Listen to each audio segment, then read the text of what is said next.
a desarrollar él. Habilitamos el módulo. En realidad, nosotros tenemos esta semana y la que viene de clases, ¿sí? Pero como es un módulo bastante contundente, vamos a replicarlo, y fíjense que ahí sí vamos a poder finalmente cerrar el gap, el bache que teníamos con EMI. Es decir, EMI va a tomar los TP del módulo nuestro, ¿sí? O sea, este viernes tienen, digamos, el texto mío sobre la industrialización alemana, la fábula, bueno, siempre me han recriminado que hubiera sido de la liebre, pero bueno, de la tortuga y el conejo y la tortuga, que es del módulo 4. Bueno, la semana que viene, cuando trabajen el texto de Baines, es un texto que tiene algunas particularidades, ya va a ser en el módulo 5. Y ese trabajo práctico, igual lo voy a volver a repetir el martes que viene y demás, pero no lo vamos a tomar en el parcial. Ya se van a dar cuenta por qué. Bueno, primero porque hemos avanzado muy consistentemente, estamos muy contentos y me parece que alcanza. Y después porque es un texto que es muy bisagra entre el siglo XIX y el siglo XX. De hecho, es del siglo XX, cuando lo lean para el viernes que viene. Así que dice, sí, hay que leerlo, hay que, digamos, trabajarlo y demás, para el próximo viernes, pero no va a entrar en el parcial. Parcial que va a ser el otro martes, ¿no? Martes 4. Pero, 4 o 5, me dio la duda. Me estaba abriendo Petco, pero no me abrió. Eh,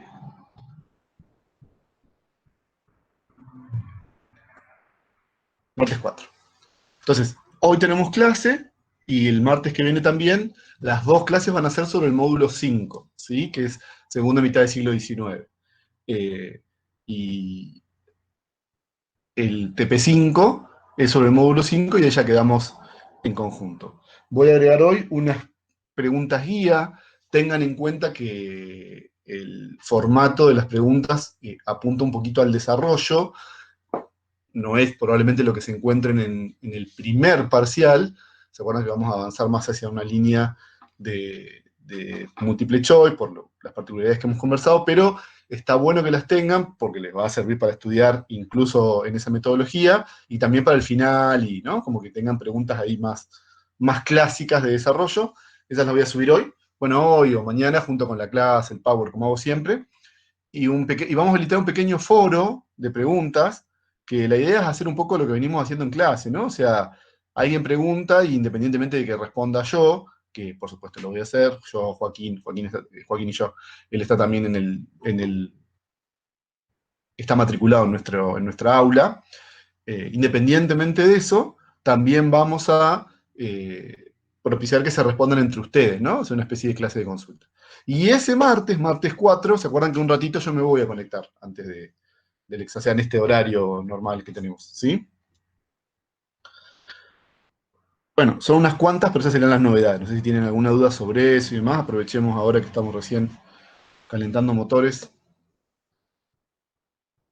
secándonos el agua de la tormenta de ayer para volver a mojarnos en un par de horas. Eh, Nada, si tienen alguna duda, además, pregúntenme, así yo después ya arranco la clase. Hoy iniciamos módulo 5, ¿no? Insisto, hoy martes que viene. Profe, ¿va a Sí, explicar la modalidad del parcial? sí, la voy a explicar de todos modos. Estamos todavía resolviendo, pero el parcial, o sea, estamos resolviendo qué tipo de pregunta, pero va a ser en formato múltiple choice, ¿no? O sea, no preguntas de desarrollo. Y esto, digamos, ya les digo, tiene que ver con, bueno, es el primer examen de esta educación, digamos, remota de emergencia, etcétera, etcétera. Nos dio buenos resultados. Lo que pasa es que lo que nos sucede después es que a veces esto construye cierta sensación nada, como de que está todo bien, y que después en los finales se dejan estar un poquito. Eso pasó sobre todo mucho en el primer cuatrimestre del año pasado, ¿no? Que fue también muy especial. Entonces, bueno, van a tener un cuestionario abierto, ¿no? En horario de clase, es decir, entre las 4 y las 7. Entre las 4 y las 7 es la banda horaria. Va a estar abierto menos tiempo, ¿no? Pero, digamos, para que ninguno no se le sustaponga con el trabajo y demás, yo me voy a conectar a las 4 un ratito. Ahí terminamos de hablar bien, digamos, de la cuestión más de corte metodológico, y después lo tienen que resolver. Más o menos entre media hora, 40 minutos. Casi con seguridad, verdadero o falso. Verdadero o falso, que van a tener siempre. Esto lo dije la otra vez, lo voy a volver a decir ahora cuando estemos más cerca del parcial. con la particularidad de que está pensado, ¿no? O sea, es un examen, insisto, en un contexto que no es el ideal, con lo cual, bueno, verdadero o falso, pero que ustedes piensen un poquito las preguntas, ¿no? O sea, son, en un punto son preguntas pilla, no quiero decir capciosas porque no son capciosas, pero tienen siempre un rulito, que es lo que hace, que activa este pensamiento más en profundidad, la necesidad de los textos y demás.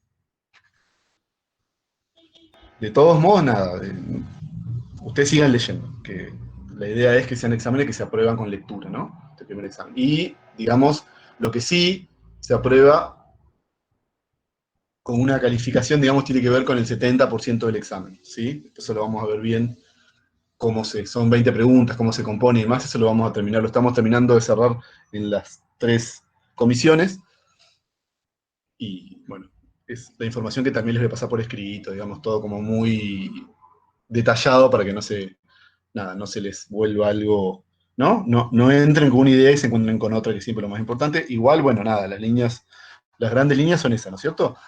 Multiple choice en el horario en el horario de los martes, no a las 3 no va a durar las 3 horas, y sí, esto es muy importante, tiene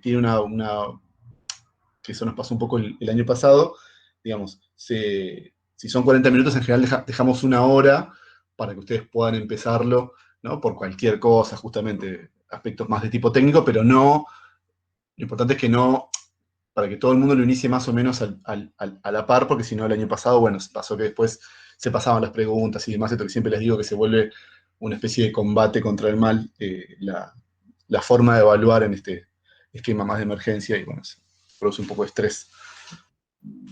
Profe, ¿te puedo hacer una Sí, consulta? ahí le responde después a Tomás. Sí, ¿Van a ser un poco ambiguas las preguntas siempre. Verdadero o del... falso son ambiguas, por eso les digo, o sea, la clave del verdadero o falso es condensar sentido, ¿no? Ahora, tampoco son, por eso decía, ¿no? Capciosas es una palabra que no corresponde, porque no son, o sea, no son pensadas para que a ustedes les vaya mal, son pensadas para que ustedes piensen. Parece, ¿no? Que a veces es lo mismo, más no es lo mismo, ¿no? Bueno, y sobre eso, eh, insisto con esto de la metodología, por eso les vamos a dar preguntas más genéricas para que ustedes puedan hacerse todo un cuadro de situación, ¿no es cierto? Pero sí, tienen un punto de dificultad. La dificultad de este tipo de exámenes, insisto que son de emergencia, no quiero dejar de señalarlo, está en esa capacidad interpretativa para que ustedes la lean. Más o menos calculamos de 2 a 4 minutos por pregunta, o sea, tienen para leerle y para pensarlo un poquito un montón, una bocha. Está bien. Escúchenme, Tomás, pero le leo para todos. Dice, ¿hasta qué tema van a entrar al parcial? ¿Se acuerdan? Hasta el módulo 5, pero no entra el trabajo práctico número 5, ¿sí? Que es el texto de Baines. Ustedes van a ver que es un texto que habla de la economía norteamericana en el siglo, o sea, en las primeras décadas del siglo XX. Es un texto bien que hace de bisagra. Yo se lo voy a hablar la semana que viene. Eh, bueno, ese no entra, ¿sí? Entran los 5 módulos, más no entra el trabajo práctico 5. También con las preguntas se van a dar una idea y con el forito. Entonces hoy les mando las preguntas y les habilito un forito, ¿sí? Para que sigan preguntando y se respondan entre ustedes y después aparezca yo y diga está bien, pero sumen tal cosa, ¿no? Que es un poco lo que venimos haciendo todos los martes. Profe, ¿Sí? consulta. ¿Cuándo vamos a recibir la nota de los trabajos prácticos del 2 y No, el 3? no, bueno, eso insisto con esto de la secuencia, y fíjense que justamente, ¿no? Parciales un poquito más largos construyen un poquito más, se demora un poquito más la corrección, pero es esta semana, me dijo a mí que se los va a elevar. Igual nada quita que después le puedan. Acuérdense que la mensajería sigue estando abierta para que le pregunten, profe, Emi, ¿no? No se queden con eso en cuanto a si tienen alguna duda y demás, ¿no? Vieron que estamos, sobre todo estas últimas semanas, estas 2 que vienen van a ser medio, yo siempre digo, ¿no? Semanas de call center. Yo por eso estoy respondiendo medio rápido. Pero bueno, es como les digo, si yo digo, no, sí, Emi se las va a dar mañana y a las 00 horas de hoy, 001 no la mandó, el profe dijo que las va a mandar, bueno, no tuvo esa referencia todavía, pero me dijo que lo estaba corrigiendo, estaba terminando con eso. Y es lo mismo, ¿no? El múltiple choice tiene la particularidad de que es muy rápida la calificación, eso está muy bueno, pero después ya les digo, también queremos que tengan un poco preguntas como la que les está haciendo Emi, porque los finales son de esa manera. Los finales no son con múltiple choice, sino que son con examen oral en MIT. Ya les digo, en función de eh, tener una pauta similar a como son los exámenes en la vida de la presencialidad. Que igual, nada, exámenes presenciales no tomaremos, yo calculo, hasta bien entrado el segundo cuatrimestre, así que vamos a seguir como seguimos el año pasado. Pero bueno, el año pasado fue muy loco, por eso vieron que estamos como redensos con eso, pero es posta que es como muy es una preocupación muy genuina nuestra, que es como que, bueno, los verdaderos falsos fueron como piña, aparte de eso, ¿no?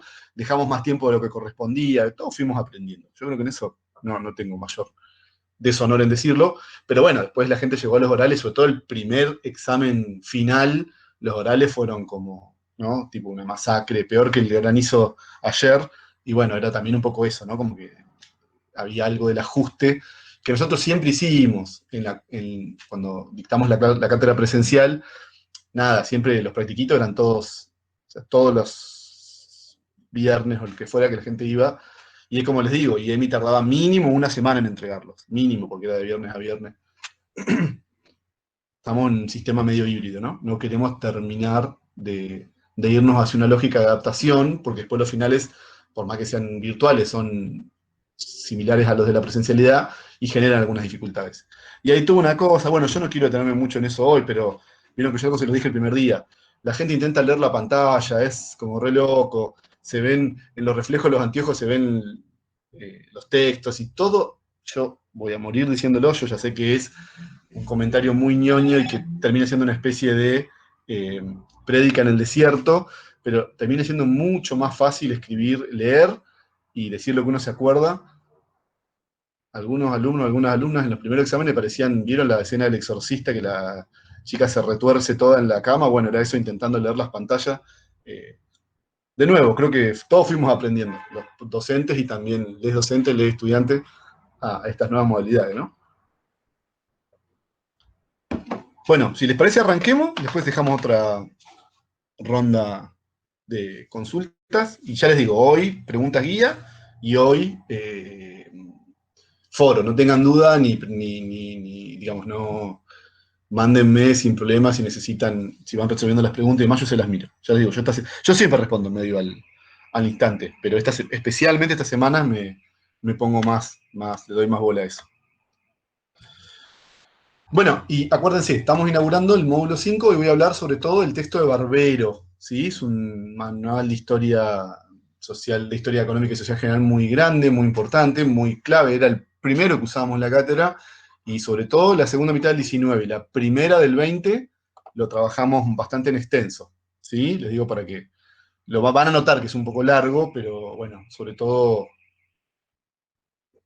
a Barbero. ¿Se acuerdan que yo no voy a entrar en las provocaciones entre hinchas de Boca y de River, porque claramente no es mi métier? Igual, bueno, en tanto y en cuanto formo parte del gremio de los arqueros, lo respeto mucho a Barbero, pero no es Barbero la autora. En realidad es una compilación de varios autores, pero su dirección estuvo a cargo de ella, María Inés Barbero, es una historiadora bastante conocida de historia de las empresas, que es algo que después van a trabajar un poquito con Joaquín hoy, cuando hablemos de la empresa moderna. Y esta parte hoy la vemos de ese texto, que es el que está en Petco, y claro, bueno, sí, Romero, Torrico, Pacete, el arquero de San Lorenzo en los 90. Pero bueno, esos son detalles. Profe, Sí, pero no vamos a seguir viendo los autores de Alemania y de Francia, pues solo vimos de Estados Unidos, nada más que es Carey, si no me equivoco.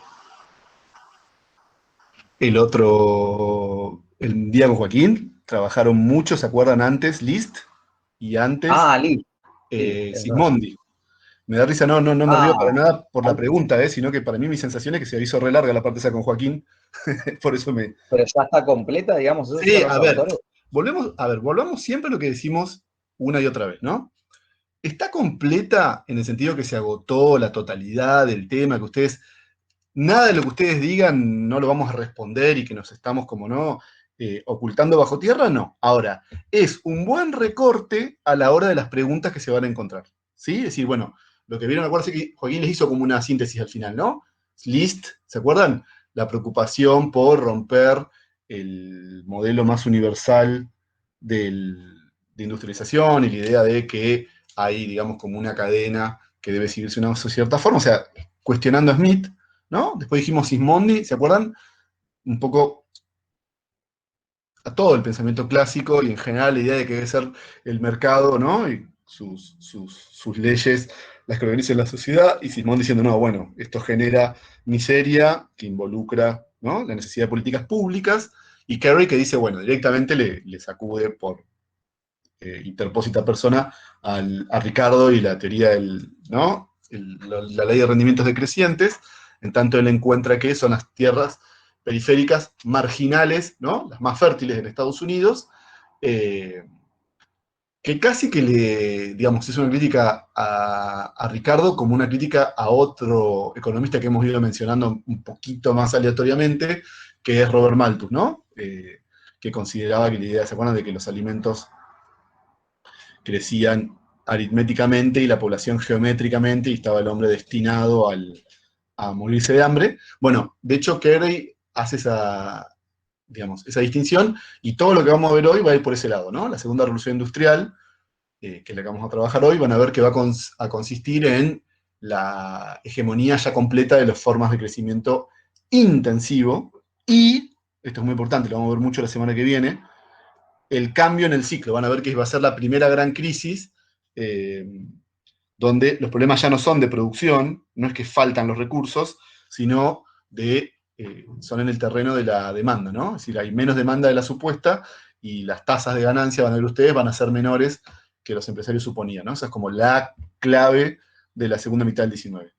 Y con eso alcanza, es como yo les digo, ahora, si ustedes pues tienen dudas, preguntas, seguimos, no hay problema, pero alcanza, sino también, ¿se acuerdan que yo les decía? Es algo que a mí me pasa bastante, a Joaquín ni hablar, ¿no? Pero que nos enganchamos mucho con las preguntas, las repreguntas, qué sé yo, y hay dos o tres que tienen ese interés, y interés válido, ¿eh? Ojo, no quiero en esto, pero después hay otro montón de gente que escucha y dice, no, estoy en el horno, si tengo que acordarme todas esas cosas de Carey, ¿no? Me tiro por el puente, aprovecho hoy la crecida del Neuquén por la tormenta y me voy. Bueno, no, son recortes, hacemos recortes, siempre son recortes. Eso yo quiero, y por ejemplo, miren, permítanme presentar la pantalla y ya un poquito dar inicio a la clase de hoy, por más que cierro la idea de la pregunta de Enzo. Fíjense el texto de Barbero, largo texto, etcétera, etcétera. Y sin embargo yo voy a hacer, está ahí, especial referencia a tres momentos, ¿no? Digo, a pensarnos. Profe, Sí, acuérdese de grabar la clase. sí, no, no me había olvidado, ¿eh? Quería mostrar. Ah, Bueno, sí, igual se empieza a grabar, sí, está bien, pero tenés razón. ah, Cuando tenés razón, tenés razón. Pero juro que no me había olvidado. Iba a hacerlo más formal. Bueno, pero esperen, cerremos una idea. Es un recorte, y lo que yo voy a hacer ahora es, ya voy a arrancar diciéndole cuál sería el recorte de ese capítulo de Barbero, que es como si no súper largo, y se le va a hacer como muy denso, si no, ¿verdad? Ahora, no está mal la pregunta denso, pero sobre eso quiero ser claro, decir, bueno, siempre son recortes de por dónde van los aspectos centrales, tampoco son recortes antojadizos. Ah, listo, lean esto porque se me encantó, ¿no? Pues estoy enojado porque se separaron 18 equipos de la Champions, digamos, sino simplemente decir de la lectura que la cátedra hace y de ciertos consensos historiográficos, bueno, denle bola a esto, ¿no? Fíjense, Liszt ya se señaló, Sismondi señaló, Carey se señaló, listo, se agotó. Sí, ojo con eso, en el videíto que sumamos, que es el de Juan, que es el profe que ustedes no conocen, pero está en la tercera comisión, él termina hablando de los marginalistas, eso es otra cosa, son de esta etapa, y eso los va a trabajar un poquito Joaquín la semana que viene. Nosotros vamos a ver específicamente de la segunda mitad del siglo XIX el marxismo como forma de conocimiento económico, pero vamos a hacer también mención a los marginalistas, y eso sí, ven, eso está mencionado en el videito, si alguno lo vio, y nosotros todavía no lo vimos, es porque, bueno, estamos avanzando hacia ese punto, ¿no?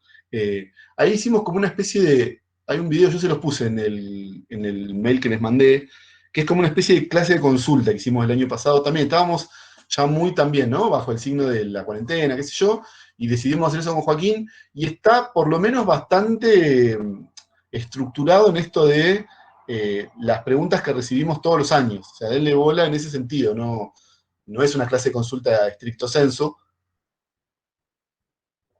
es un acting de clase de consulta que hicimos esa vez, en función de varias preguntas que siempre teníamos, ¿no? Entonces, bueno, incluso hasta de qué es lo importante, vieron de titular, bueno, ¿cuál sería el título? Que vieron que siempre Joaquín dice, bueno, el título de Francia, el título de Bélgica.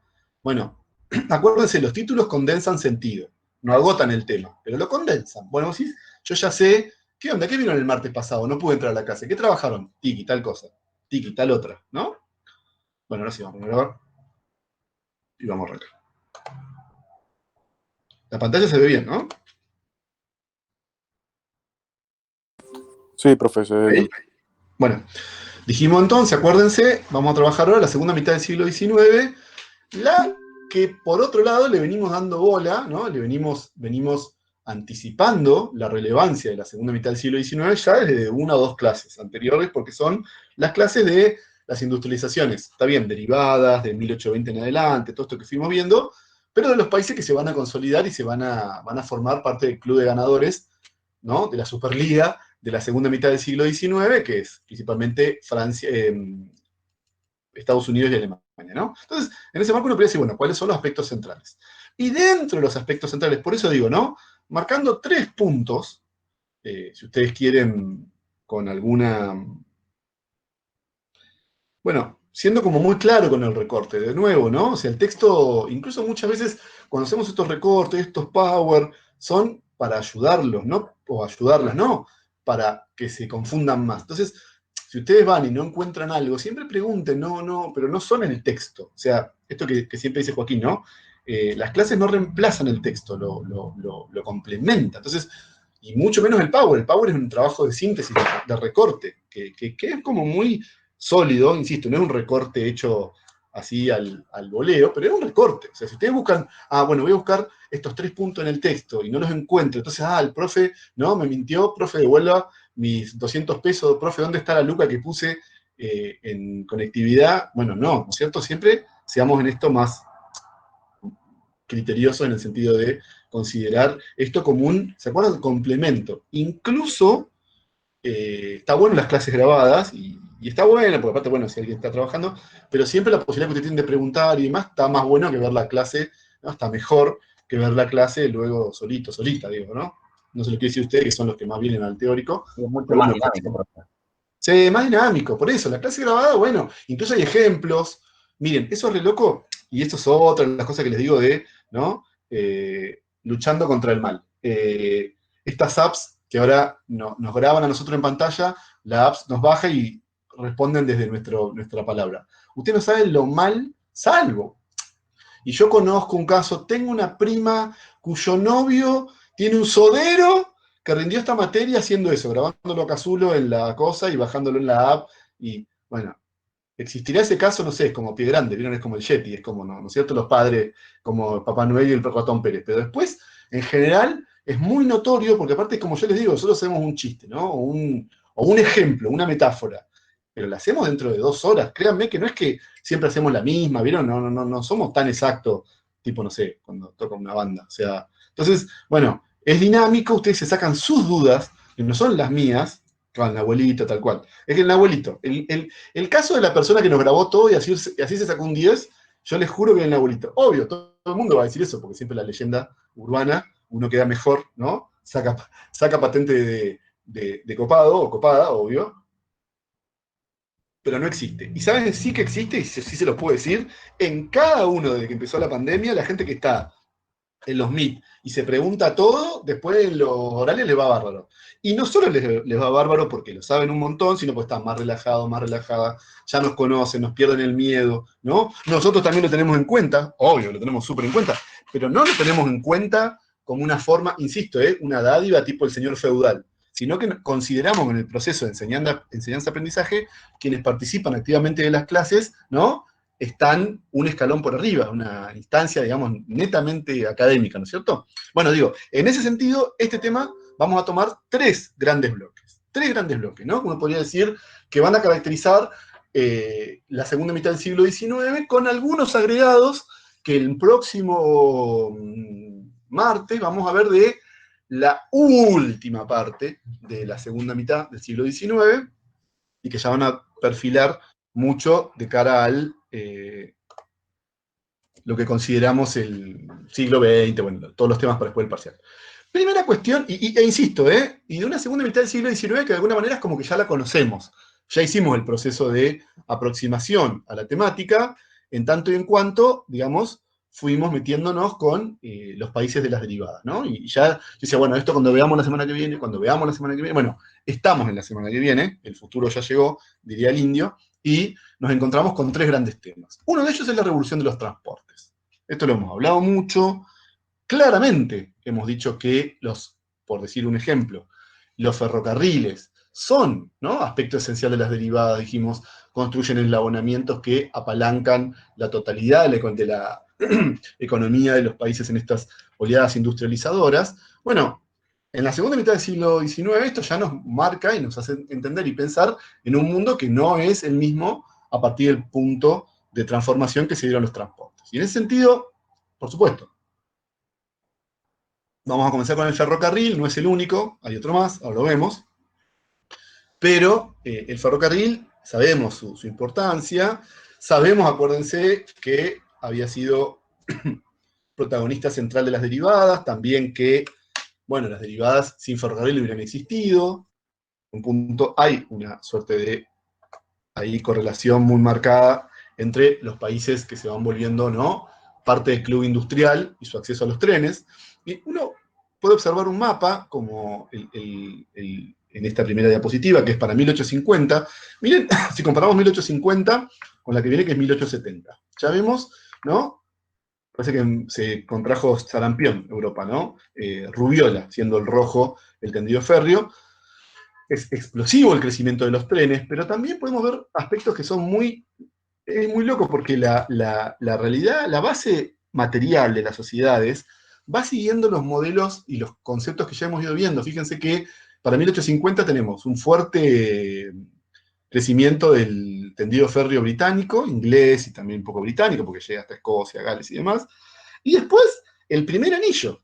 Está bien, y un primer anillo, después sí un poquito más acá, Alemania, que es primer anillo, y un poquito más allá. Y no hay nada en el sur de Europa, ¿no? No hay nada, por ejemplo, en Rusia. Y en 20 años vamos a tener, ¿no?, ya para 1870, una interconexión, digamos, férrea de la totalidad de Europa. Es impresionante. Incluso los países nórdicos, que ahí fue todo un desafío, ¿no?, de la ingeniería haber desarrollado esa tecnología. Bueno, esto, ya les digo, efectivamente tiene que ver con una dinámica, ¿no?, una dialéctica ahí entre países centrales y periféricos que montan la infraestructura, en gran medida los periféricos en el esquema de, acuérdense, División Internacional del Trabajo, propuesta por los ingleses. De alguna manera les va a convenir a los ingleses que estos países tengan, digamos, su propia infraestructura férrea. Vamos a ver después, bueno, van a ver ustedes el año que viene, aquellos que cursen Historia Económica Argentina, que Argentina es un caso, pero de manual de esto, ¿no? Las vacas que van a comer los obreros de la segunda revolución industrial inglesa, bueno, salen de la pampa argentina y hay que llevarlos al puerto por el tren. Gran parte de los trenes argentinos son capitales británicos, como decíamos el otro día. Y empieza a haber algo parecido a un mercado continental, ¿no? Una Europa que ya es no solamente un continente, si usted quiere, físico-político, como decíamos, ¿no?, cuando nos mandaban a pedir mapas en el primario, domingo a la noche nuestros padres nos insultaban, padres o tutores, madres o tutoras, sino que ya es un mercado continental, es un espacio, ¿no?, que vincula no solamente, digamos, aspectos geográficos, aspectos, digamos, de corte administrativo, sino aspectos económicos, ¿no es cierto? Bueno, y esto constituye, es tan clara esa correlación entre el avance del tren y el ciclo económico en la segunda mitad del siglo XIX, que se ha llegado a hablar. Hay un historiador que no es tan, nosotros no lo vamos a ver en detalle, se llamaba Kondratiev, era soviético el hombre, ¿no?, jugaba de tren en el Spartak de Moscú y después escribía sobre economía, y él se atrevió a decir una cosa que es bastante, que forma parte hoy de alguna manera de cierto sentido común de la historia económica, que es, él dice, bueno, en general en el capitalismo hay ciclos de 50 años, después se ha discutido mucho la extensión, pero ciclos, ¿no?, de expansión, de algún tipo de forma de acumulación, en este caso vamos a ver cuál es más adelante. Se expande la economía, ¿no?, más o menos hasta los 70, 1848, 1870, tiene ahí como su pico, luego un proceso de descenso, de ladera se dice, y finalmente un valle, ¿no? Como que en 50 años la economía capitalista produce, digamos, formas de acumulación que van a un óptimo, encuentran algún tipo de crisis justamente, ¿no?, de rentabilidad, y empiezan a pincharse.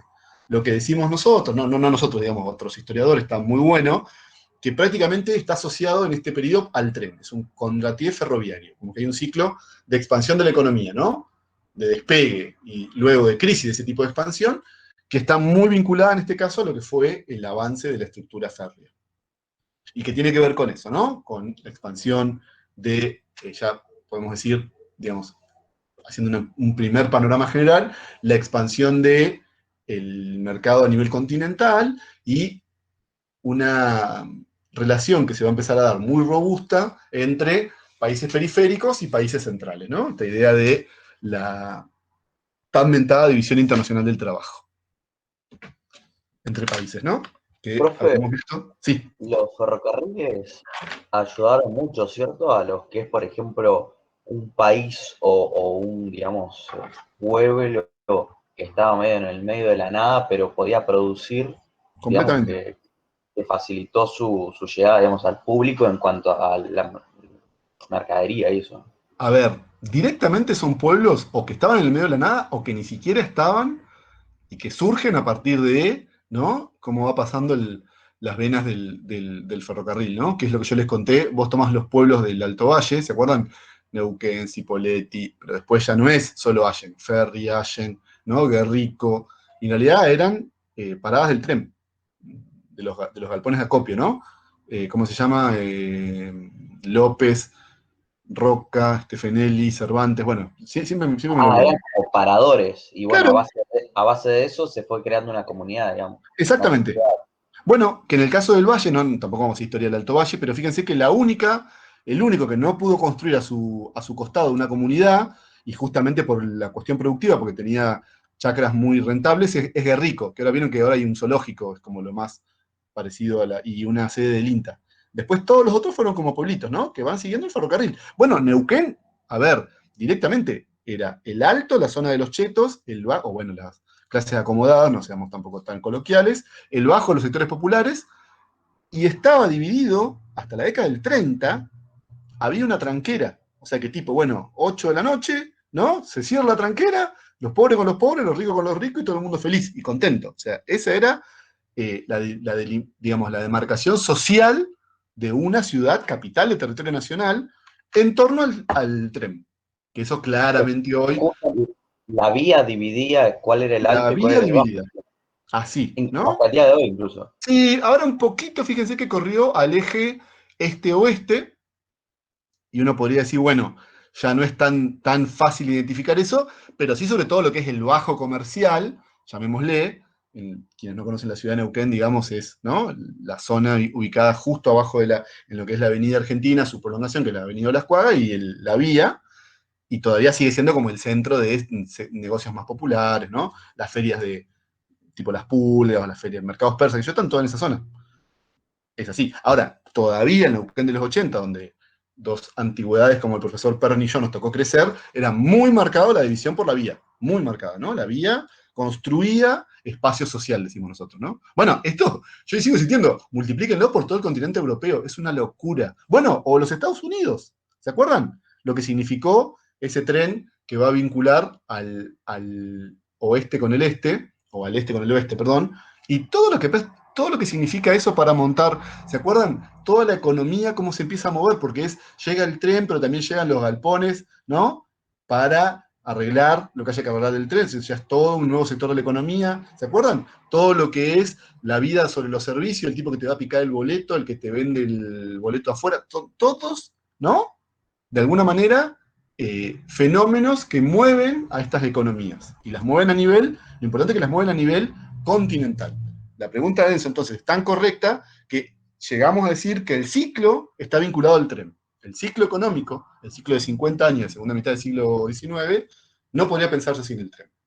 Y bueno, fíjense lo que son, por supuesto, lo cual tampoco significa que fue igual en todos lados, ¿no? Claramente el tren va a ser de manera uniforme, va a ser de manera heterogénea su despliegue, y claramente los países pioneros, Inglaterra desde ya, pero bueno, los de las derivadas también comienzan a conformarse capitales locales. Esto es muy interesante el caso norteamericano, que el otro día un poco lo veíamos, ¿se acuerdan?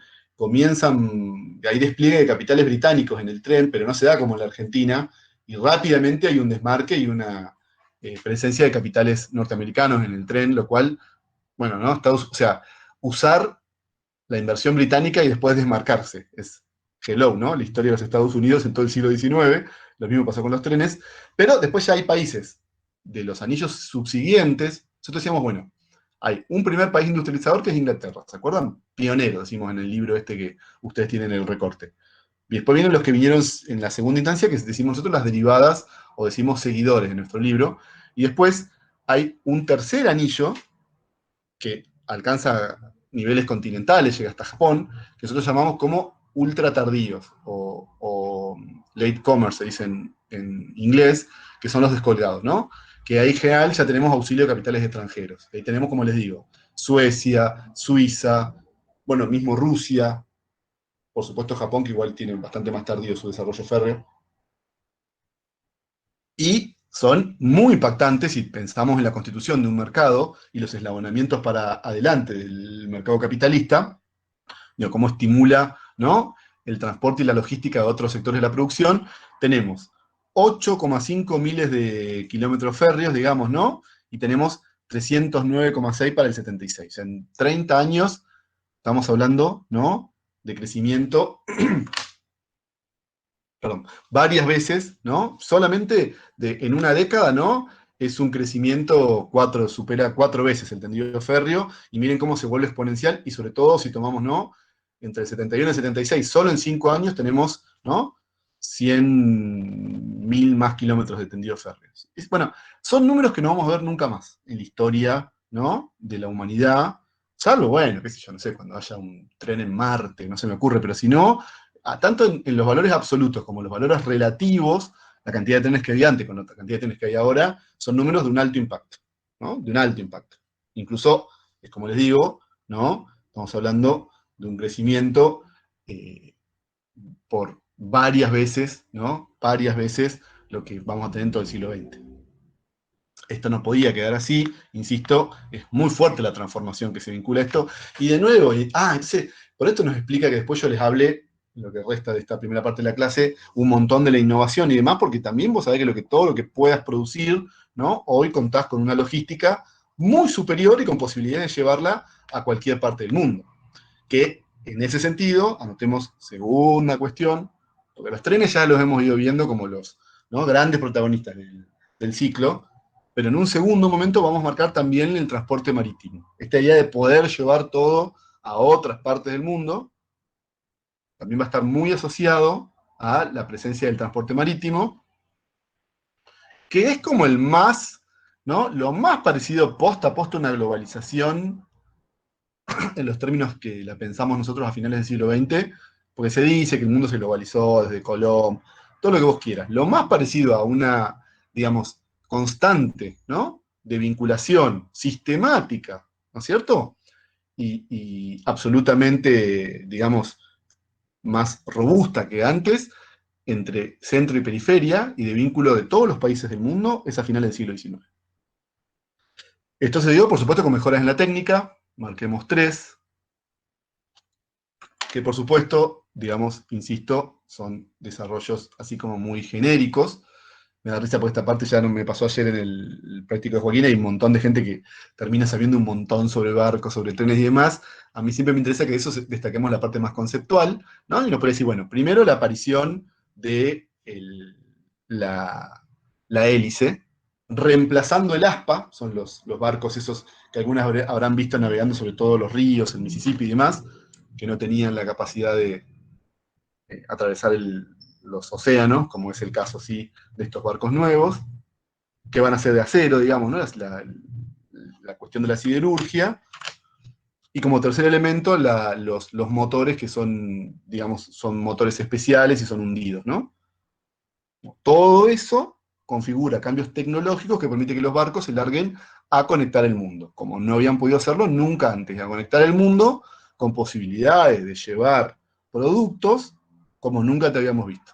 Y los números vuelven a ser, ¿no?, son igual de impactantes que el tren. Y son igual de impactantes y siguen bastante la secuencia exponencial, ¿no? O sea, para 1841 tenemos 105 miles de toneladas transportadas en transporte marítimo, para 1876, 3.293. Estamos hablando de un crecimiento entre 30 y 31 veces, ¿no?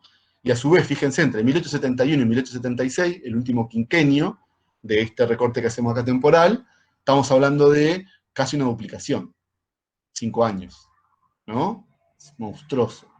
Esto no es más ni menos que una economía que se está moviendo. Por supuesto que se está moviendo, acuérdense, entre varias cuestiones, por un proceso muy importante de concentración. De concentración por todo lo que vimos estas últimas semanas, ¿no? Una cosa es hacer prendas, como el empresariado de la Inglaterra del principio del siglo XIX, finales del XVIII, donde hasta los cambios tecnológicos, ¿se acuerdan? Es el propio empresario el que se queda hasta las 3 de la mañana viéndose una correa, no se le corta, y en función de eso puede lograr hacer más prenda, y otra cosa, ponerse a hacer barcos.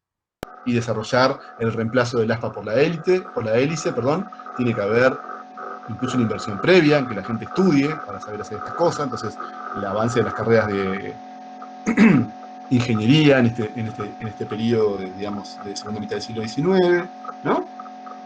Y un poco lo que vimos el otro día, digamos, la necesidad de concentrar y de generar procesos de enlabonamiento, que llamamos concentración vertical, acuérdense, ¿no? Para que las empresas vayan teniendo una capacidad de fuego que desde ya y por supuesto, ¿no?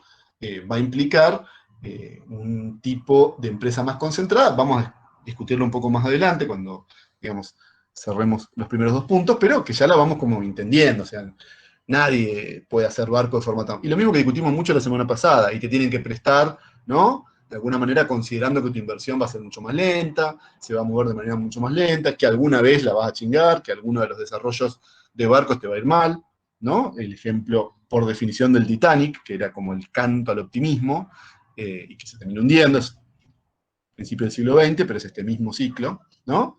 Y ya que dije Titanic, también digo Gran Bretaña, Inglaterra, que va a seguir siendo la reina de los mares, con la reina Victoria. Y esto es importante tenerlo en cuenta, y voy a volver un segundo al chat, así de paso lo vuelvo a ver. Sí, dice Noelia, voy a leer, está perfecta la pregunta, casi que es una pregunta-respuesta, porque está muy bien la afirmación. Dice, entre el ferrocarril y el transporte marítimo, ¿es importante la complementariedad que hay entre ambos para la segunda revolución industrial? Claramente. Yo siempre les digo, dígame 4 lugares importantes, siempre mencionen un país europeo y dígame 4 lugares importantes, 4 ciudades que ustedes se acuerdan. Sí, segunda revolución la vemos después, es el segundo punto. Y casi con seguridad que de los 4 lugares, 4 ciudades importantes de un país europeo, una va a ser un puerto y otra va a ser un centro industrial, ¿no? O sea, el tren te lleva el producto hasta el puerto. Ahora hablamos de la segunda revolución industrial, el próximo punto.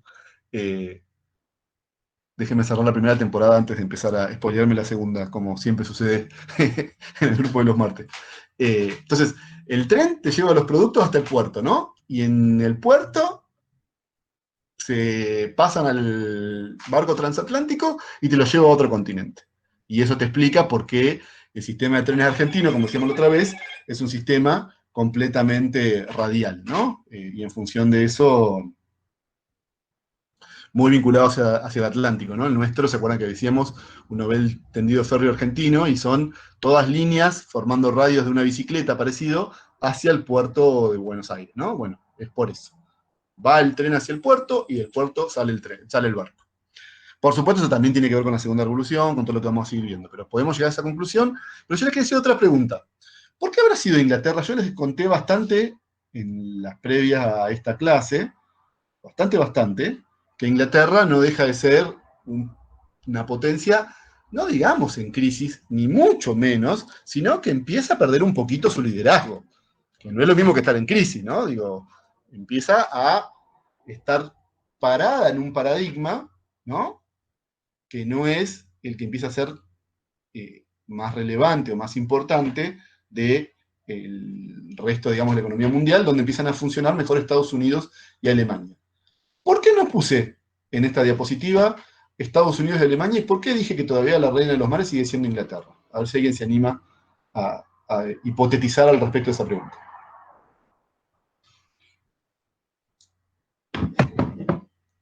Y después prometo, digo, que voy a hacer la segunda revolución industrial. La próxima diapositiva es de eso. O sea que estoy cerrando el primer tema. Repito, ¿por qué habrá sido incluso en la segunda mitad del siglo XIX, Inglaterra, mayor potencia hegemónica en los mares que Alemania o Estados Unidos.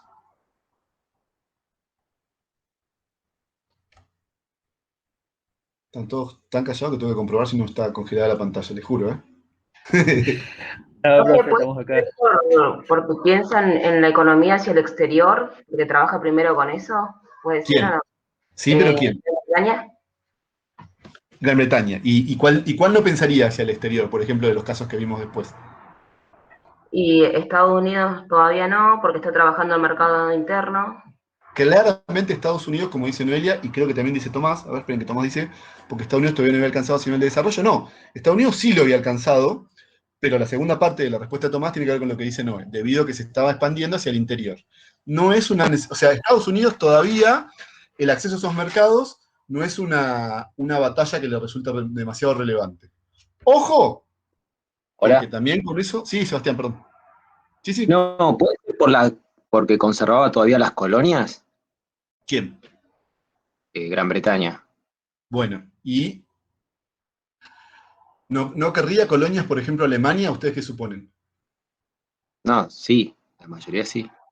¿Y qué pasó? Pero no estoy, o sea, tenés razón, pero digo, entonces fíjense, tenemos como dos respuestas distintas por cada caso, para ordenar. Pero está bien lo que dijo Sebastián, ¿eh? Sería, en el caso norteamericano, claramente Norteamérica no tiene los incentivos para irse de su mercado externo, ¿no? Para irse de su mercado interno, perdón, hacia la aventura del mercado externo, lo cual, dos cosas. No falta poco para que se empiece a noticiar de eso, como hacíamos el otro día, ¿no? Con un funcionamiento distinto, vinculado con la anexión de Latinoamérica y demás, el backyard, ¿no? El patio trasero. Y después que Estados Unidos, esto estoy medio spoileando las próximas 4 clases, pero canchereó bastante con que no necesitaba el mercado externo y que no necesitaba el mundo, hasta que se comió una crisis bastante importante, de la cual vamos a trabajar muchísimo, que es la del 30, y ahí dijo, no, le tengo que dar bola al resto del mundo. Pero fíjense, todavía faltaba un periodo largo. Y en el caso de Alemania, lo que decía Sebastián, lo que decía Seba, pero pensando en Seba dijo que Gran Bretaña tenía las colonias. Yo digo sí, y completamos diciendo, Alemania no tenía la suficiente cantidad, ¿no? Su hegemonía, si bien va a desplegarse y va a tener ahí relativa importancia él va a llegar a tener cierta presencia en el Pacífico, Alemania, no es que, y en el sur de África, con lo que hoy es Namibia, pero sin duda que es como, llegó tarde, siempre se acuerdan que dijimos, llegó tarde. Entonces, no alcanza a desplegar, si bien tiene un interés por el mercado externo, en el sentido de Alemania no es el caso norteamericano, pero su vínculo relativamente tardío con los espacios coloniales lo vuelve, ¿no?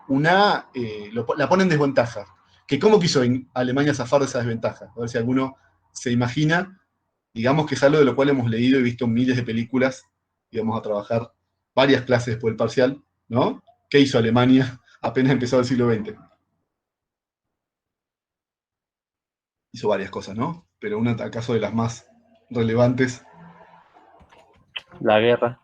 la Primera Guerra. La Primera Guerra es Alemania, o sea, Alemania llegó tarde al club de los colonialistas, ¿no? Y para reforzar esa presencia, se larga con el enfrentamiento imperial tremendo, devastador, del cual vamos a hablar después del parcial, pero es decir, no solo tiene razón Sebastián, sino que los alemanes estaban tan atentos a que tenía razón Sebastián, que la recontra se picó, ¿no? La pudrieron completamente, no mucho tiempo después, porque estamos hablando de 1870, 1990, y 1890, perdón, hasta 1914, es un periodo relativamente corto, ¿no? O sea, Alemania tuvo en algún momento que jugarse esa taba. Y explica, siempre decimos lo mismo, ¿no? Las bombas atómicas y su efecto devastador y demás, una de las cosas que nunca va a dejar de explicarlo, y después la cantidad de guerras que hubo en ese lugar, que es lo que llamamos el sudeste asiático y demás, porque son mercados de consumo, tanto China como la India, ¿no? Países más poblados del mundo, y los dos países, ¿no? Que solo vendiendo su producto a un porcentaje marginal de la sociedad china o india, ¿no? Se garantiza un mercado jugoso y absolutamente ahí a disposición. Bueno, vamos a hablar de lo que preguntaba Diego hace un ratito. Vamos al segundo punto. Antes de decir dónde empieza, ustedes ya saben cómo empieza, pero vamos a definir algunos aspectos conceptuales que son relevantes de esto y que requieren de cierta atención para poder desplegar el resto de las transformaciones, que es, ¿qué involucra, ¿no?, una revolución tecnológica? Esto ya lo sabemos, porque vimos bastante de la primera revolución industrial, pero, digo, respondiendo a la primera pregunta de Diego, uno podría decir, bueno, la revolución industrial empieza actualizando la primera, lo cual no es una respuesta boba o falta de, digamos, no es como de sentido común, sino que realmente es así, o sea, parte de incluso de la rentabilidad de la primera financió la segunda, o sea, son, acuérdense, empresarios, nunca se olviden aquel formato del Andes de me resulta tentador lo nuevo, ¿no? Y me resulta complicado lo viejo y voy siguiendo, tratando de actualizar ese paradigma. Y eso también, a la par, termina generando otro paradigma tecnológico. Ahí podemos discutirlo, vamos a ver después en una de las diapositivas, pero uno puede decir, bueno, ¿qué es un paradigma tecnológico? Es un tipo de tecnología, ¿no?, que va a ser el paso, márquenlo, esto es muy importante, de la innovación, perdón, de la invención a la innovación, ¿no? La invención es el descubrimiento que se da en la esfera técnico-científica. Una persona que se estudia, desarrolla ciertos conocimientos técnicos, ¿no?, y descubre o desarrolla, perdón, un invento, ¿no?, elemento que antes no estaba, que pasa a poder usarse. Claro, eso ha habido infinidad de esas cuestiones, ¿no? Y hasta probablemente algunas que nunca conoceremos, ¿no?, y que probablemente no hayan pasado a la historia. ¿Cuándo es que eso va a formar parte de la innovación, va a formar parte de lo que a nosotros nos interesa? Y es, les diría, innovación, la palabra acaso más importante de la clase de hoy, el concepto más importante, cuando eso pasa a tener una aplicación económica, ¿no? Cuando esa invención se vuelve justamente, de nuevo, genera, digamos, los suficientes incentivos para su aplicación, ¿no? Y la combinación de esos factores productivos que hace que se mejore la productividad, ¿no? Es decir, ese invento sirve para el desarrollo de una economía. Y eso en función de la productividad. Entonces, ya no es un auto como una cosa secreta, sino que es algo que es completamente usado y que forma parte del sentido común, digo, de que nosotros hoy no podríamos pensar nuestra vida, por ejemplo, ya sin celulares, o no hubiéramos podido pensar capear la pandemia sin toda la tecnología que nos brinda, ¿no?, llamémosle así, la cibernética, muy genéricamente. Yo siempre digo lo mismo, miren, y es real, eso porque lo digo todas las clases, y volví a pasar la clase pasada. Yo me voy a poner a hablar de autos, y yo no tengo ni idea de autos. Nunca fui un fan de los automovilismos. Así como alguien decía el otro día, bueno, yo no veo fútbol. Es lo mismo. Ahora, es el concepto el que yo quiero que ustedes apliquen de invención e innovación. Y les voy a dar un primer ejemplo antes de avanzar. Entonces, insisto, ¿no? Sobre la pregunta de Diego decimos que la segunda revolución industrial fue una actualización de la primera, junto con la aparición de de nuevos cambios tecnológicos. Todos combinados y produciendo un salto muy importante en terreno de la productividad. Los autos eléctricos, ¿ustedes piensan que son una invención o una innovación? ¿Qué suponen los autos eléctricos? Una innovación, profe. Innovación. ¿Por qué? Digo, no estoy... Para mí no es una innovación. Yo creo que Porque los autos ya estás se mejorando un vehículo. Estás mejorando algo que ya existe, estás cambiando solamente la forma de... Sí, igual eso... energía renovable puede ser.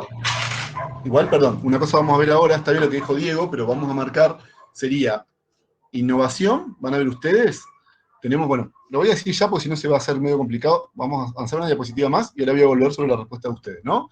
Vemos que hay innovaciones, está bueno, mire, está re bueno porque esto es lo que yo siempre digo medio en broma, pero que es posta, que yo estoy cuando en sus respuestas me adelantan las diapositivas, es que están atentos y está atenta y corresponde, ¿no? Fíjense que tenemos cambios radicales, que es cuando justamente aparece un nuevo rumbo tecnológico, uno podría decir, en el caso de los autos, el motor de combustión, fue en un momento, combustión interna, ¿no? Y después también tenemos innovaciones incrementales, que es sobre ese cambio radical se van montando pequeñas mejoras, ¿no? Es decir, la aparición de los limpia parabrisas, la aparición de, no sé, la comodidad, el confort, como puede ser la seguridad y el confort, los airbags, lo que fuera. Con lo cual uno podría decir, la aparición del uso de motores eléctricos es un cambio, se me ocurre, más radical, no sería incremental. Igual, insisto, todo a la luz de que lo podamos discutir. Lo importante es que en algún momento eso se vuelve, se acuerda, ¿no? Forma parte del sentido común y de la previsibilidad. Cuando nosotros decimos, pensamos o sea, la avenida que los autos han transitado es la misma desde 1886, que se utilizó el primer motor de combustión interna, hasta el hoy. En el caso, no, por eso, no, o sea, no es gracias a nada. En todo caso, la invención se va a dar por un desarrollo científico-técnico. Entiendo que gracias significa eso, ¿no? Gracias a, digamos, un tipo de investigación científico-técnica. La innovación es cuando esa invención científico-técnica perfora y se mete en la esfera de la economía. Todos nosotros tenemos un celular, es rentable para Samsung, para Ericsson, para vendernos celulares, pero porque alguien en algún lugar, ¿no? En algún laboratorio desarrolló determinadas tecnologías. Cuando la tecnología sale de la probeta, cuando la tecnología sale del laboratorio y se va a la fábrica, ya estamos en un desarrollo de una invención. Hay un ejemplo, yo igual no me olvidé de la respuesta de lo del auto eléctrico, que igual es una respuesta muy hipotética, yo para nada lo tengo claro, como calculo que no lo tiene clara toda la industria todavía, pero tenemos otro ejemplo súper a mano, que son las vacunas sobre el COVID, ¿no? Es algo que se tuvo. Es más, que por la particularidad de ser en un contexto de emergencia, hubo toda una serie de fases científicas que se consideran, digamos, insustituibles en el desarrollo de un medicamento, que, vamos a decir, se permitió como ser más laxo, y vieron que se pueden publicar sin tener que publicar resultados de fase 3 sin tener, digamos, la totalidad de sus estudios, qué sé yo, y hoy vos tenés laboratorios produciendo esa vacuna, vendiéndola a gran escala. Por supuesto, en un mercado que está con problemas muy complejos de abastecimiento de los stocks, no importa, después lo podemos discutir, pero fíjense que es una innovación. Y los autos eléctricos, yo creo, más en la línea de lo que decía, creo que era Diego, pero ahí justo hablaron tres, si cito mal, discúlpenme, pero es claramente una invención, y en este último periodo, yo creo que los últimos 3, 4, 5 años, avanza hacia transformarse en una innovación, ¿no? Ya con una escala que todavía igual es muy infinitamente inferior a la de los autos de combustión interna, lo cual tampoco es inocente. Hay un lobby de la industria, ¿no? De los mercados de combustión interna y sobre todo de las productoras de hidrocarburos, para que no avance tan veloz esa tecnología, la tecnología de los motores eléctricos, pero sin embargo se ha ido logrando colocar en un lugar que ya no es no es marginal o no es testimonial. Ya hay gente que usa autos eléctricos como usa cualquier otro. Ahora, yo les digo, chicos, ¿dónde puedo cargar yo autos eléctricos en Neuquén?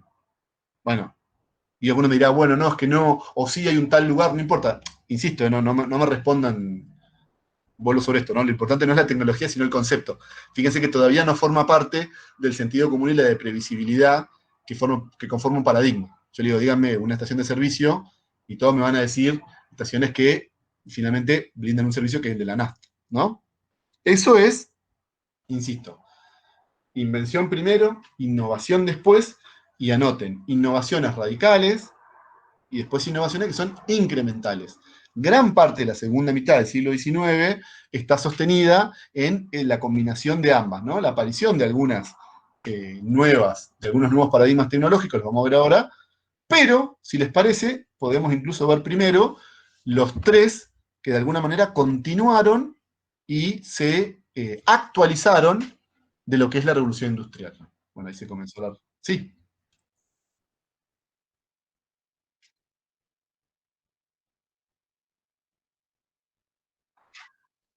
No, es que son, acuérdense, son las dos cosas, ¿no? Es la invención, es el desarrollo científico. Y cuando ese desarrollo, ¿no? Que serían estos tipos que se la pasaron haciendo, ya les digo, y experimentaciones mucho más veloces. En general, yo no soy un experto en vacunas, no pienso hacerlo, pero se supone que hay como fases, la fase, vieron que se desarrolla en animales, después en poblaciones humanas pequeñas, y la fase 3 en poblaciones de gran escala. Llamémosle así, como muy genérico, ¿no? Bueno, y es como que la fase 3, eso hay que ver después los sucesivos impactos de la vacuna durante de 2 a 3 años. Con lo cual, si no hubiera habido una crisis sanitaria como esta, no estarían aprobadas las vacunas. Pero bueno, dijeron, no, sí, estamos tan necesitados de que pase, qué sé yo, vamos con la vacuna, ¿no? Apenas publicar el resultado de fase 3, que es el invento, se produce en gran escala y se consume en todo el mundo, digamos, se utiliza, ¿no? Esa vacuna. La invención pasó a ser innovación, ¿ven? La invención es en el laboratorio. Cuando ese laboratorio, ¿no? Ese invento sale del laboratorio y llega a las fábricas, piénsenlo con los trenes, los autos, ¿no? Los aviones, la que fuera, ya tenemos una innovación. Las computadoras. Profe, a mí Sí. se me cortó la clase un par de minutos porque, no sé, es un poco lento el internet. Sí, Cuando no, y acá se hablas de empezó a invención, mega ¿a qué te alargar, así que referís? sí. Perdón, ¿cómo? Cuando de invención, ¿a qué te referís? De nuevo, invención es justo como no está Joaquín apuntando, lo voy a hacer yo. Invención, ¿se acuerdan? ¿No? Lo científico-tecnológico. Lo técnico. Sería el laboratorio, serían los científicos descubriendo algo que antes, ¿no? Algún tipo de tecnología que antes no existía. Pero cuando esa tecnología, ¿se acuerdan? Vas a tener, ¿no? Un uso, ¿sí? Económico, y se tiene que volver rentable, todo eso que estamos viendo, tenemos una innovación. Pero es de la invención originaria, digamos, no es que es de la nada. La innovación requiere la invención, ¿no? La innovación Profe, pasa de volver rentable la invención. Sí, Diego, perdón. puede ser que en el caso de los autos, la invención sería que sea eléctrico y la innovación sería aplicarlo en los vehículos. Total, por eso digo, Innovación en... ya existe la metodología. En realidad la tecnología de autos eléctricos fue casi a la par que autos movidos por combustibles del hidrocarburo, pero después perdió la batalla por la innovación claramente durante todo el siglo XX, y los autos eléctricos quedaron como muy marginales, y hoy están ahí, ¿no? Por cuestiones que creo que lo decía Sebastián, me parece, o Rodrigo, pero bueno, como hay cuestiones medioambientales, etcétera, etcétera, gana de nuevo un poco la escena los autos eléctricos, y hay incluso algunos autos que están señalando, algunos países que han firmado protocolos para tener solo autos eléctricos, pónganle en el 2030, pero ven que recién ahora, ¿no? Es como una innovación. Ahora, autos eléctricos hay es un montón, desde que yo soy chico. Incluso, profe, muchas empresas de autos están creando, lo que habían era autos híbridos, ahora Bueno, pero ven que están eso sí, siendo eléctricos en su totalidad. exactamente, eso ven, eso sí, por eso digo, ¿no? Eso es una innovación radical, ¿no? Del híbrido al eléctrico, digamos, con otro tipo de tecnología, sin duda. Sí, sí, sí. Y es como yo les digo, ahí donde en todo ejemplo aplicamos el mismo concepto teórico. Después, la especificidad de la tecnología, donde, bueno, a mí se me escapa y se me va a seguir escapando, porque, bueno, como les digo, ayer hablaban un montón, había una persona que era como un experto re interesante en el acero, yo ahora lo voy a mencionar, pero el modelo es el mismo, igual, ¿no? Invención, innovación, e innovaciones, acuérdense, radicales e incrementales, ¿no? Bueno, escúchenme. ¿Cuáles son sobre cuáles vamos a ver que la segunda revolución industrial las actualizó, las relanzó, las mejoró? Bueno, la tríada, si ustedes quieren, de siempre, que estamos como súper acostumbrados, los tres grandes elementos.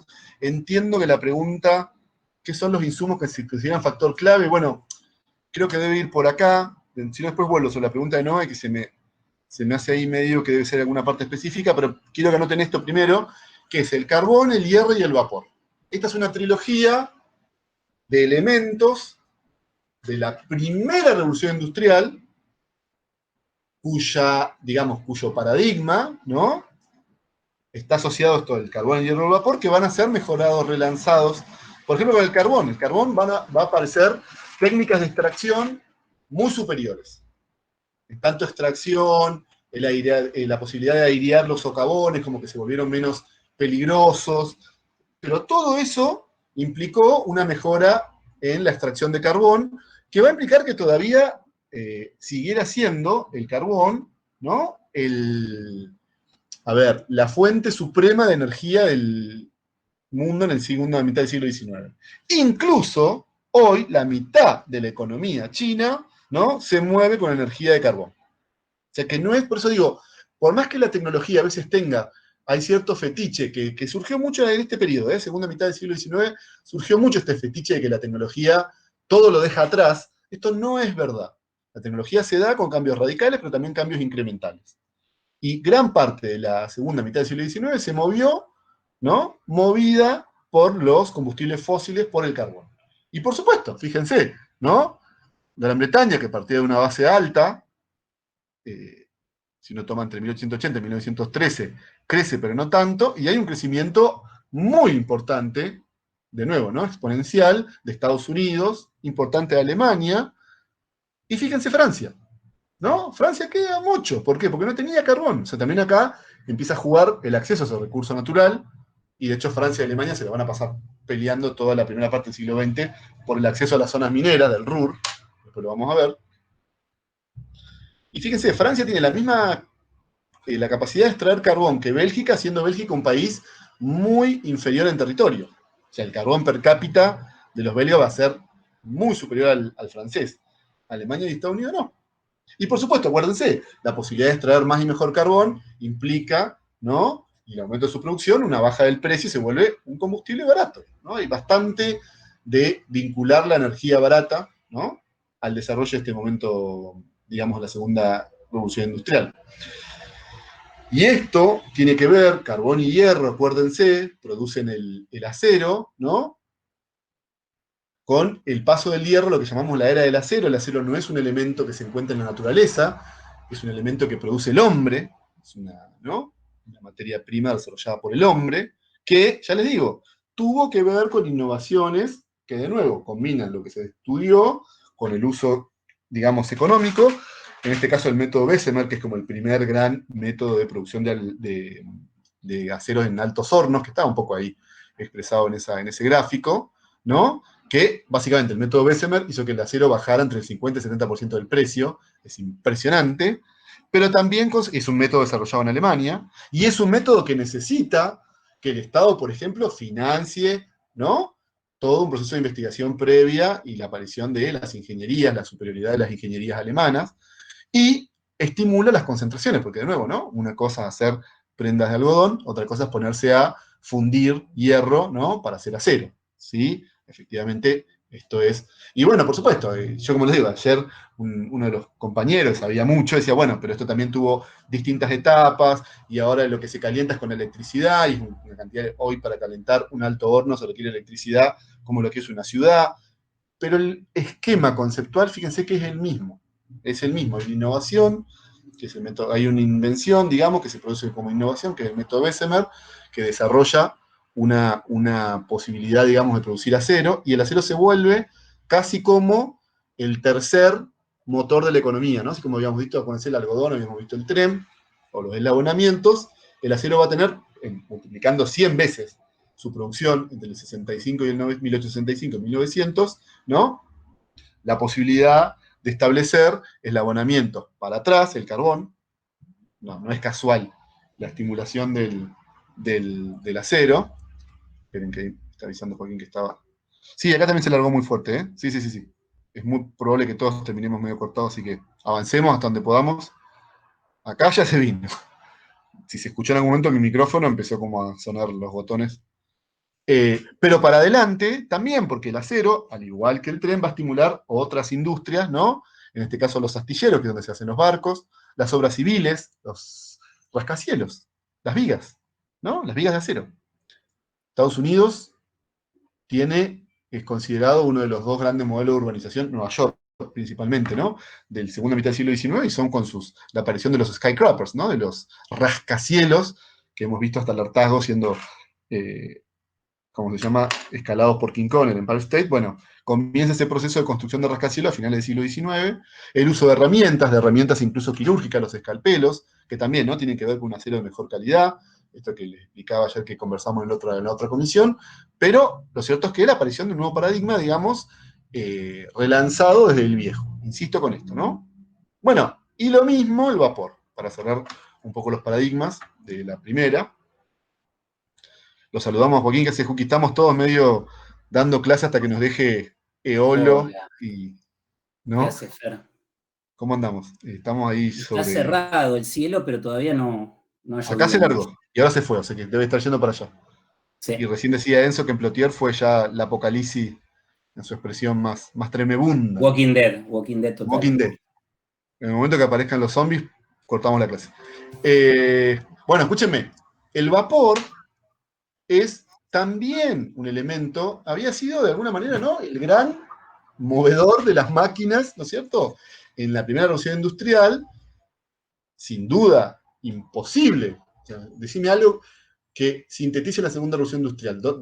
Pensar la segunda revolución industrial en un objeto, en algo material, la máquina de vapor, es la sinécdoque. Bueno, esto siguió siendo así en la segunda mitad del siglo XIX. No es que desapareció el vapor, todas las industrias seguían utilizando al vapor, pero una que empieza a aparecer del nuevo paradigma que vamos a ver ahora, que es la electricidad, ya el vapor se va a mostrar bastante ineficaz a la hora de poder generar electricidad, ¿no? Centrales de vapor, centrales eléctricas de vapor, llamémosle así, no va a suceder. Y esto, ya les digo, le termina generando algunas dificultades, sobre todo en la posibilidad de trasladar el vapor para usar en distintos lugares, que va a ser reemplazado por una de las niñas mimadas de la segunda revolución industrial, del nuevo paradigma, pero que lo vamos a anotar todo, pero que es el petróleo, el primero. Nuevo paradigma. Fíjense, nada más ni nada menos que tres elementos que nos acompañan. Fueron tan sostenidos y tan claros en su relevancia que nos acompañaron durante todo el siglo XX. De hecho, Enzo acaba de decir, se cortó la luz, bueno, voy a poder usar hasta donde se pueda, es interesante porque nos está dando, ¿no?, el diluvio, un ejemplo de la relevancia de esto, ¿no? El petróleo, la electricidad y la química. Pero de nuevo, miren qué denso que somos con Joaquín en esto, que incluso en esta, donde le estamos presentando el nuevo paradigma, decimos, ojo, siguen compartiendo trono con el arpón y el vapor. No es que eso desapareció, no es que se desarrolló completamente algo, eliminando, pulverizando, ¿no? Desapareciendo tipo Gandalf, lo otro, no. Bueno, petróleo, electricidad, química, Alemania y Estados Unidos, ¿no? Podemos decir, es como un poco la geografía, ¿no?, tecnológica de la segunda revolución industrial. El petróleo, a diferencia del vapor, es muy de fácil transporte, más fácil transporte. Hay varias referencias que hacemos, ¿no? Pero bueno, hay una película que se llama Petróleo Sangriento, There Will Be Blood, que es como el empresario, que también, ¿no? Es bien, la verdad que la podríamos, si está de fácil acceso, voy a tratar de subirla a la plataforma, porque se ve bien, es un empresario que arranca él solo, sacando petróleo en un pozo como de 30 metros, que de hecho se parte la pata, que después todo el resto de la película queda con esa herida, hasta que se vuelve un magnate, un Rockefeller, digamos, ¿no? Y el salto, digamos, el momento donde más se apalancó, su take-off, digamos, como empresario, se da cuando logra en una zona, nada, que tiene un pastor religioso que le tiene que autorizar, pasar un caño, dice, de pipe, ¿no?, un tubo, para poder transportar el petróleo, ¿no? Porque ahí se termina produciendo los eslabonamientos, ¿no?, que ya sabemos que se vuelven, ¿no?, en un punto importantes para el proceso de concentración, de la extracción, traslado y luego, ¿no?, refinamiento, etcétera, etcétera. El petróleo tiene mucho mayor poder calorífico que el vapor, tuvo, o sea, era claro que iba a generar un proceso en ese sentido de concentración muy fuerte y de reemplazo, de volverse muy competitivo, pero fue bastante menos lineal y sencillo de lo que se supone. Se usó mucho al principio con la iluminación y la lubricación, decíamos por allá las lámparas de queroseno y demás, decíamos ayer, ¿no? Y un uso que es limitado hasta que, por supuesto, se va a usar, como decíamos hace un rato, cuando habíamos empezado la clase de hoy, el motor de combustión interna, y ahí ya genera, ¿no?, una hegemonía superior. Ahora, estuvieron muy palo a palo los motores de combustión interna contra los motores de vapor en los autos, e incluso, como decíamos hace un ratito, algún tipo de tecnología de motores eléctricos, ¿no? Cuando se pudo desarrollar, digamos, el motor de combustión interna, de nuevo, ¿no? Fíjense, una innovación, en este caso radical, que permitió utilizar los destilados volátiles del petróleo, todavía no era nafta eso, ni mucho menos. Allá nos hacían acordar que es lo que pide Burns en uno de esos, ¿no?, de esos capítulos que llega con el auto viejo y que dice, bueno, llénemelo de destilado de petróleo. Bueno, ahí es que el motor de combustión interna y los autos se van a volver digamos, hegemónico y se va a volver parte del paradigma, ¿no? Un paradigma tecnológico que son los autos. Que primer uso, digamos, efectivo en el terreno de la innovación fue en 1886. La mujer de Mercedes hizo como es muy famoso, como un tour de unos kilómetros. Pero rápidamente, fíjense, en 1890, 1900, ya hay un uso comercial, ¿no? De esa invención ya pasaba a ser una innovación, ¿no? Y un paradigma tecnológico que es la industria automotriz.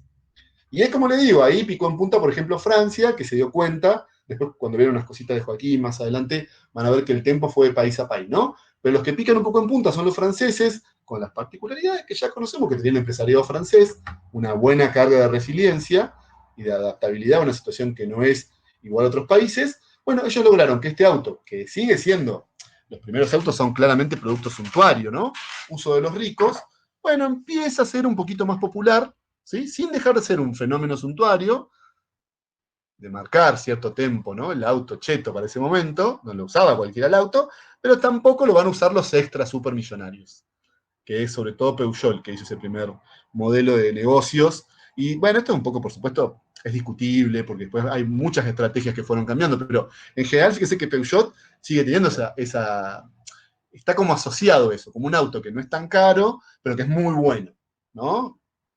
Peugeot y Renault, pero sobre todo Peugeot. A diferencia, si ustedes quieren, de Citroën, que también empieza en este periodo, que queda como un poquito más popular. Bueno, insisto, ¿no? Es parte de este proceso de consolidación de un nuevo paradigma, ¿no es cierto? Bueno, y desde ya, insisto, el que se dio cuenta que la idea era lograr otro tipo de formato, Ford no hace o sea, Ford no cambió el paradigma del motor de combustión interna. Ahí tenemos innovaciones incrementales, el tipo de auto que va a vender, pero sí cambia el paradigma de organización empresarial, que es lo que van a trabajar un ratito ahora en la segunda parte, ¿no? Ahí tiene un cambio radical, que es al punto tal de que se lo conoce como Fordismo, ¿sí? Ahora después lo vamos a ver en un ratito. Bueno, para ir avanzando un poco, segundo, ya estamos por terminar la parte de la segunda revolución industrial, la electricidad. También, lo mismo, pasaje mucho más lento. Sí, perdón. Se vio una pregunta. Perdón yo, me parece que, viste que bueno. no me llevo bien con Meet. Bueno, escúchenme. Una cuestión de la electricidad es que es mucho más lenta de lo que suponemos, justamente porque no tenía, digamos, generadores así baratos. O sea, había habido invenciones y algunas innovaciones. El dínamo era lo más parecido a un uso, digamos, a una generación casera, hogareña, de la electricidad, pero en absoluto en la escala que vamos a ver en el siglo XX. Ese salto, digamos, fue la bombilla, sin duda, y el uso de la electricidad para los transportes, ¿se acuerdan? Los tranvías, todavía y en algunos casos fueron vuelta a utilizar estas tecnologías, ¿no? Pues se considera que es menos contaminante y demás, por ejemplo, la ciudad de Mendoza. Y lo mismo, en la innovación, ¿no? Y la aparición de la bombilla, hay toda una discusión detrás, ¿no es cierto? Que es lo que veníamos diciendo hace un rato. Todas las grandes innovaciones de este ciclo, de la segunda mitad del siglo XIX, en tanto es, de nuevo, sacar a la invención del laboratorio y meterla en la fábrica, es que siempre están discutidas. Particularmente en el caso de la electricidad, la discusión ha llegado hasta niveles, si ustedes quieren, de Boca River, que es Edison y Tesla, y particularmente dos formas, ¿no?, de hacer circular la electricidad, la corriente alterna y la corriente continua, que no se van a imponer desde una superioridad científica. O sea, eso fue una puja empresarial, digamos, ¿no? Al punto de hacerse las 1000 tratadas, de ir ciudad por ciudad logrando que cada ayuntamiento, municipio, alcaldía, ¿no?, pusiera uno u otro modelo. En fin, esto es parte del juego económico. Esto digo, ¿no? La innovación se mete ahí, Edison y Tesla eran innovadores, pero también, no sé, Marconi, acusado de chorear, digamos, la tecnología, ¿no?, del telégrafo sin hilo, Graham Bell, acusado de chorear el teléfono. O sea, insisto, el terreno de la innovación es un terreno que tiene una racionalidad que es estricto sensu económica, no científica, ¿no? Que es un poco lo que se ve un poco en broma en ese capítulo tan bueno de Los Simpsons, que a Homero va y que finalmente él también pierde una de sus invenciones se la van a contabilizar después a A Edison. los herederos de Edison. ¿Qué? Sí, ¿Te acordás? sí. El martillo Y la silla. y con la el- silla. Pero es eso, digamos, es eso, no es ni más ni menos que es eso, ¿no? No, el power lo subimos hoy. Y esto, lo primero que se dieron cuenta de que, no, acá no pasa solo por lo científico, hay que lograr una sinergia. O lo primero que se dieron cuenta, no sé si los primeros, pero parte de los primeros, son los capitales de este sector que dicen, este es un sector donde la innovación va a ser clave. Entonces tenemos que tener grandes empresas de desarrollo tecnológico, es decir, hacer la invención y de ahí llevarla, ¿no?, al terreno de la innovación, a poder, ¿no?, que la ciencia se vuelva producción masiva. Esos sellos, General Electric, Philips, Siemens, ¿no? Westinghouse, todos ustedes lo tienen que haber escuchado alguna vez, entiendo. O han comprado algún equipo de música, o una afeitadora para alguno de sus padres, ¿no? O una Ya no depiladora. se regalan más afeitadoras. Ya sé, me dio risa. Yo ayer lo decía y pensaba lo mismo. Porque ahora aparte somos Es de casi usarlas vintage. re vintage. Pero bueno, a ver, es vintage y yo podría decir, bueno, listo, comprala que es vintage y es la forma de que vas a volver a cortarte como si fuera 1940. O sea, todo eso es lo que estas empresas van a hacer, ¿no? Que la ciencia se vuelva a producción. Si se tiene que volver a producción, tiene que entrar en una lógica que es una lógica de competición, competencia empresarial. Y esto va a generar, insisto, ¿no?, aplicaciones en la iluminación, en el transporte, en los medios de comunicación, ¿no?, del gramófono a todas las subsiguientes tecnologías. Y hay tecnologías, esto es muy interesante, pero hay tecnologías que se pensaron que iban a ser hegemónicas. Siempre le damos con Joaquín el caso del Blu-ray, ¿no?, que era una tecnología que optimizaba el DVD y que no logró nunca, digamos, una escala de masividad, ni siquiera superior al VHS, que ya el DVD no logró tener el nivel de hegemonía, coexistió bastante con el VHS, o sea, coexistió demasiado con el VHS para después ser, ¿no?, superada por el MP3 y todo lo que es. Y el Fue una streaming. farsa de mercadotecnia para mí, profe. Bueno, pero es que a ver, de nuevo, volvemos al punto. Enzo desde las sombras, Sí, habla de... desde la clandestinidad.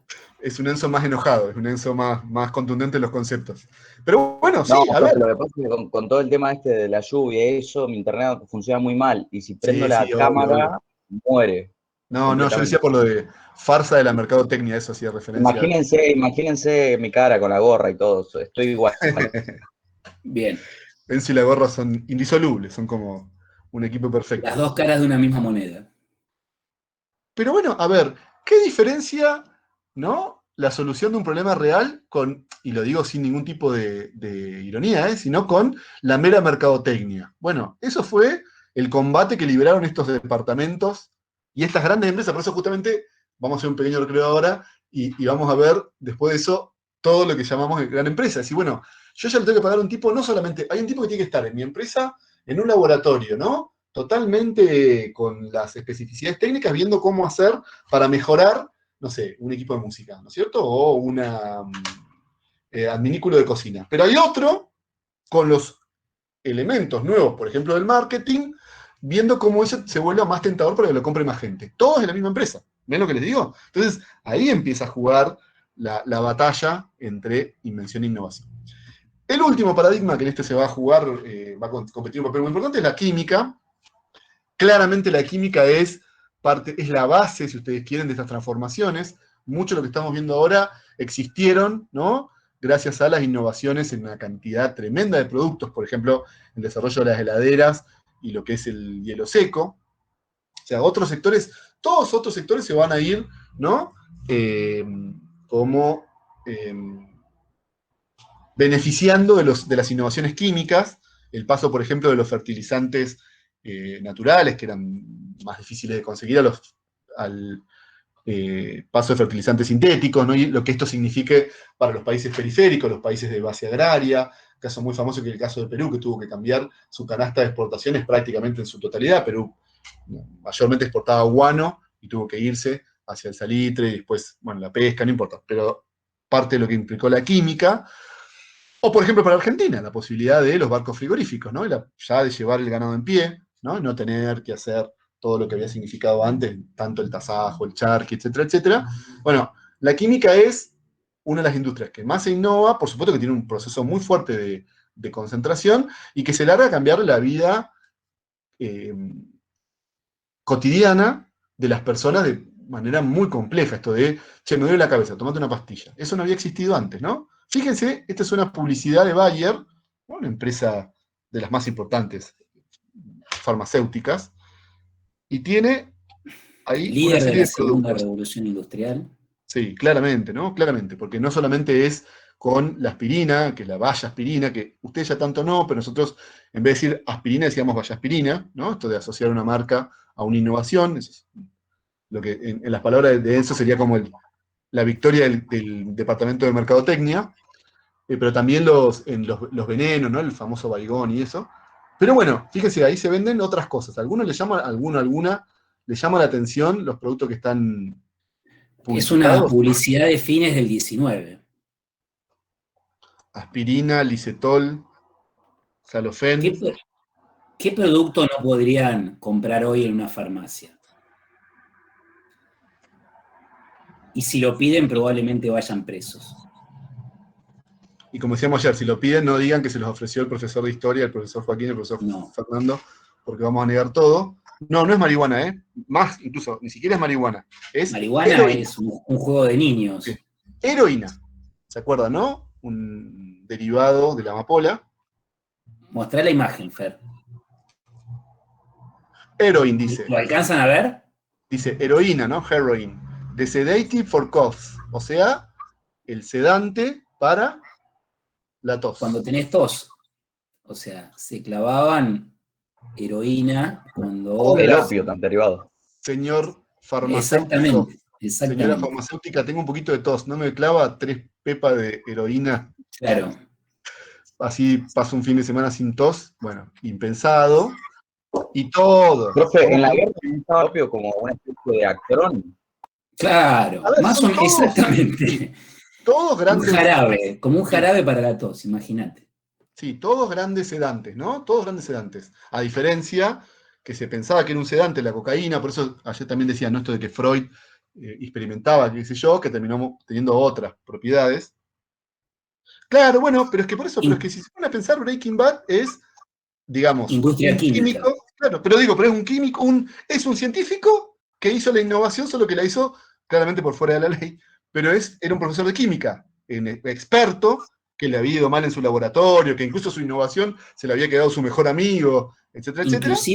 Inclusive Fer, la coca nace como un producto farmacéutico. Se vendía en las farmacias y era una especie de relajante muscular, y luego, bueno, adquirió una envergadura, un impacto en la economía estadounidense y mundial gigantesco. Pero nace como un producto de la industria química, segunda revolución industrial. Todo esto para decir una cosa que quiero que anoten. Ya desarrollamos, ¿no? La revolución de los transportes, dijimos los trenes, dijimos los barcos, luego la segunda revolución industrial, acuérdense, dijimos la idea de invención, el paso a la innovación, innovaciones radicales e incrementales, luego el paradigma de la primera revolución industrial, ¿no? Vapor, hierro, carbón, de la segunda, petróleo, ¿no? Electricidad y química.